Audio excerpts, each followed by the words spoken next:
Bem, eu sou o Arão Guerreiro e eu tenho que confessar que não foi nada fácil arranjar um tema para trazer este Ignite.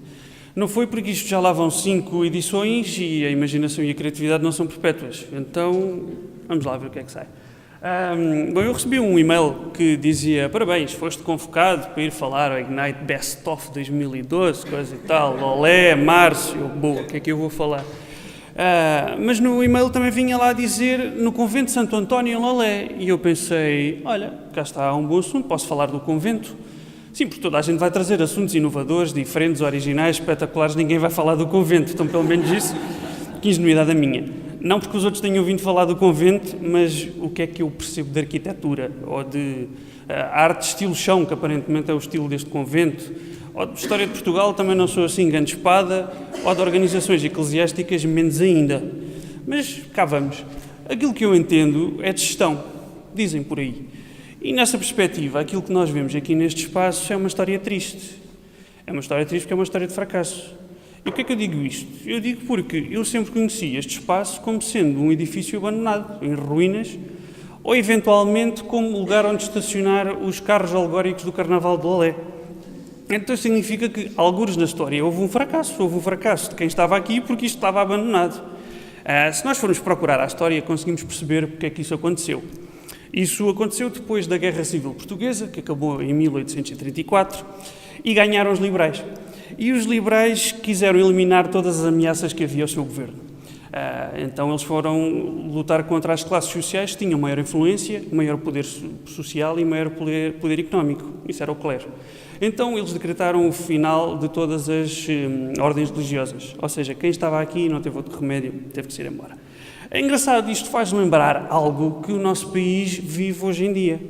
A nação completa está a juntar-se e a mobilizar-se para eliminar uma classe social que também desagrada. Parece que tem uma grande influência, um poder social e económicos muito elevados.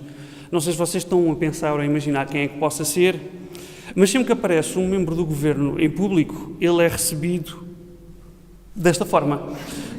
Uma multidão com cartazes a dizer demite-te e todos a cantar Grândola, Vila Moura e por aí fora. Ora, as pessoas que estavam aqui neste convento, não sei se eram jesuítas ou qualquer outra ordem, eles iam ser pessoas muito ocupadas, teriam que fazer muitas missas e cantar aleluia e tudo, teriam uma horta certamente aqui atrás, tinham que cuidar e ajudavam as pessoas que viviam aqui à volta. E no momento em que apareceu aquela medida a dizer que a ordem deles estava extinta, eles não tiveram outra alternativa senão fazer a mala, fechar a porta e ir embora. Hoje em dia, quando há uma manifestação popular, o Estado não está muito preocupado com isso, porque já andou a andar a comprar carros blindados, daqueles com jatos de água no tejadilho que dispersam a multidão. Ou quando há um governo que se demite, ou é demitido, parece que o antigo governante já tem à sua espera um belo tacho assim, de comentador de televisão ou de presidente do Conselho Consultivo para a América Latina de uma empresa farmacêutica que por acaso até foi a maior empresa fornecedora dos hospitais portugueses durante o governo dele. Coincidências, aquelas coisas assim. Não sei se vocês estão a perceber qual é a diferença entre estes dois exemplos. A diferença é o planeamento. Uns anteciparam-se às movimentações alheias e viram o que é que podiam fazer. Os outros aparentemente não. É engraçado que, para fazer o mal, planeia-se sempre. Sempre. Nós vemos alguém com esta cara e perguntamos logo, planos maquiavélicos é que tu tens? E se nós formos olhar para o cinema, os filmes sobre assaltos, eu adoro esses filmes, eles ensinam-nos muito acerca de empreendedorismo, se bem que dentro de uns moldes pouco morais. Mas nesses filmes está sempre tudo planeadinho a milímetros. E eu pergunto, e na vida real? Planeia-se? As pessoas metem-se num negócio, planeiam?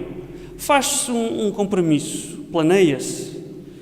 Se calhar não. Eu não tenho que vir aqui hoje dizer que planear é bom, acho que toda a gente sabe disso. E isto também não é nenhum anúncio de medicamentos, do tipo um planeamento ao dia, nem sabe o bem que lhe fazia. É verdade que nem tudo na vida nos acontece como nós esperamos e queremos. Se calhar a maior parte das vezes não acontece assim. Mas planear é tão simples como pensar em todas as possíveis situações que nos podem ocorrer e qual vai ser a nossa reação a isso. Isto faz parte da atitude de ser diligente. Há um provérbio que diz, quando ele chegar, as mãos diligentes governarão, mas os preguiçosos acabarão escravos. E eu acho que não é nada por acaso, este provérbio ele faz bastante sentido. Então a pergunta que eu faço é, mas toda a gente sabe disto, se sabemos que isto é que está certo, porque é que as pessoas não fazem?